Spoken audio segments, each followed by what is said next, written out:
Hello there, Commonwealth from here. Yes, we've gotten more footage since the final trailer of The Legend of Zelda Tears of the Kingdom, and fittingly all of them, at least in the week after the trailer, comes from Japan. Well, we have three sources. We have the Japanese website, we have 3 new commercials with some new footage, and then we have a certain song. Anyway, we got around 40 seconds of new footage, which is not bad at all. So be sure to leave a like, subscribe and press the notification bell, as of course our giveaway is going on, but the comments from here will not be counting to the giveaway. For that, comment in the video before this one, which was about the past and present in Tears of the Kingdom, and the video after this one. So we're gonna start with the past, namely the scenes with Princess Zelda where she's holding the Master Sword, making that beautiful turn that we already saw on the Japanese download card, and looking towards the horizon with the Master Sword. We don't know from this particular frame yet if this is the Master Sword that was not broken in the past, or the one that Link sent to her from the present to the past. But as we follow it and see the next frame, her turn, we can see it is the broken Master Sword. It's been sent by Link to Zelda in the past. The Dragon Past, as we also established in the previous video. And this is a very big deal, because you would think, oh, this is just her looking at her as she did in the trailer. No, this is after she's received the Master Sword from Link. Link departs from the Master Sword, he relinquishes it, and leaves the responsibility for fusing it to the Zonai and Princess Zelda, which is a very key point here when it comes to Tears of the Kingdom story. That's why I wanted to start with this one past scene. Well, there's actually one more, but it's actually more of an extension from the scene we saw of Zelda with the Master Sword in the final trailer of the game. We can see her turning the sword a little bit more, but otherwise it's the same one. She closes her eyes and that's it. Since this scene takes place on the surface before the Sky Islands went up, let's go to the location where the scene takes place up in the Sky Islands, namely likely a former part of the Great Plateau, as many have been able to point out, where we have this new panning of Link from the Japanese website. This is extended footage which we managed to rip from the website and then upscale into 4K. So we can see Link in his sky tunic, or the Zonai tunic, as some prefer to call it. We can see the tower where probably that famous mural is located, and behind it, probably where we'll relinquish the Master Sword after the opening and send it over to Princess Zelda, so that she can take care of it in the past. At the end of the commercial, because we see a little bit more of the starting Sky Island. We see Link, but in this case, in the different tunic, he's in the champion set, not in the one we saw right now of the green Zonai Sky set. New labyrinth box, in fact 2 of them. But we have one more scene of the new footage from the sky, namely Link battling one of the soldier constructs, in this case not with a fused weapon, as we can see from the length of it, and he hits him in the head, and we don't know much else because, well, it cuts to the next scene, which again is from the website, where we see Link running off, jumping and skydiving into the surface. So what do we see in this particular scene? At one side, the Gerudo Desert, because he's jumping down to the Great Plateau, we can see that pretty much all the shrine points have been replaced with Pool of Malice. It is clear what Ganondorf has been targeting after returning back to the surface and sending his malice into the locations which have sort of been training Link or aiding Link so far, something we also have seen with the 4 tribes, the 4 champion tribes, which are now experiencing cataclysms of their own. The Rito have a storm going on. We have the Gerudo with a sandstorm, as we'll soon get back to. The Zora have sludge coming up from the sky, making the water inhospitable so that they can't really breathe that well. And the Gorons are hungry because all of their rocks have been infected by malice, which pretty much Death Mountain has. This is the key observation here. We see a few more of those wooden towers, which most likely have the Sheikah transport towers that we saw in the final trailer and the second trailer as well. We are still in the sky, this time with one of the new vehicles that can be built in the game, namely the, I like to call it the drone, and we can see the big ball sphere, which we also saw in the final trailer, where Link was also completing a puzzle there in the final trailer. But other than that, we don't see much else. There's an island behind him, probably with a puzzle as well. You can also see that whole gacha machine-like thing that we also saw in the final trailer.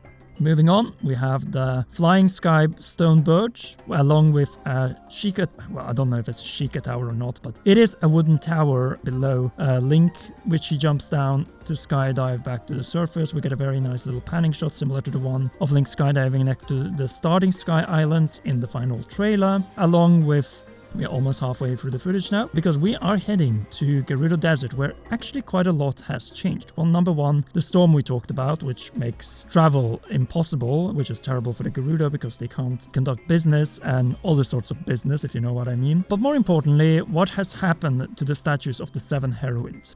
It seems that there has been some collapse in the groundwork. We can only see 5 of them present, 4 of them standing, the 5th one sinking into the ground, meaning that 2 are missing altogether out of the statues that are here. We can see a lot of Gerudo Desert being covered in a desert storm, plus a lot else going on as Link is running around. We can also see sort of light or tower, which differs a little bit from the other wooden towers that we have seen around Hyrule. We're gonna leave Gerudo Desert as there isn't much else to see there, of course apart from the potential dungeon at the Dragon's Exile, which looks very much like Mayan or Aztec pyramids found in Mexico or Middle America, so Mesoamerica. Alright, let's move to a more tropical area, or more specifically seaside area. We have Faron, as we can recognize from the palm trees, and Link riding on Epona, very reminiscent of the scene, the big Nintendo Switch presentation trailer for Breath of the Wild. It was very similar to this one. And what is interesting, we have an extended shot of this one as well, which is of course from the Switch OLED, which we have also closed up and upscaled. But what do we see next to Link? And we can also see the hint also in the previous footage, more geoglyphs. That's another geoglyph, this time on the beach or shoreline of Faron.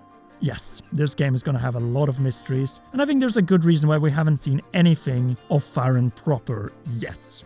Apart from the storm cloud that we also saw in the first official trailer back in September. Well, we are moving over to the area of Necluda, not so far away from Kakariko Village, where we can see loud and clearly another of those wooden towers, and Link running through the field. This one was both at the Japanese website and in the latest commercial. So we can see Link jumping, and what is interesting, Link has a much higher jump than it had back in Breath of the Wild, which makes sense with the vertical and sky gameplay. We can see the same geoglyph shape of what seems to be a dragon next to him, along with another tower not so far away from, actually right outside of the ruins of Castletown, where we know that there's going to be some sort of new settlement, and the elevated Hyrule Castle where Ganondorf might be hiding actually, because it seems that the hydrated scene of him were actually in the past, while he's still dehydrated in the present. But as we can see, Link pulls out the paraglider, in this case the regular one. The rest of the footage is actually from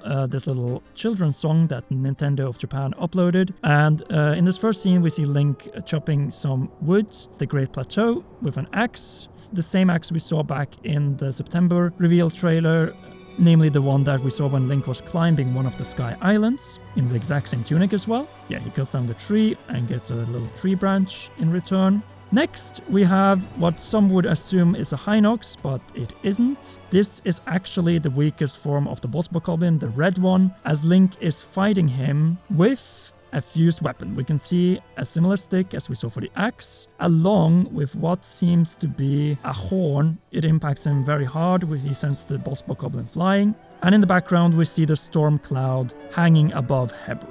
Next, we see Link battling one of the new bokoblins with the longer horns. This is the red bokoblin, of course, the weakest one. Link is wielding a rusty weapon. This one doesn't seem to be fused. Next, we see Link on the raft, or a new type of raft actually, because it seems to have a new type of sail, and that type of fused weapon where we have a plank and a stick, which is being used, a replacement of the Korok seed to get the raft around. We also see one of the Zonai headlights, which will be very handy when we come to navigation during the night. So footage here go very quickly. We see Link in front of one of the cherry trees. This one seems to be a new one. He's using a fused weapon here. In the case of the sword, we see that he has the red bokoblin's horn fused to a sword hilt as he makes a spin attack.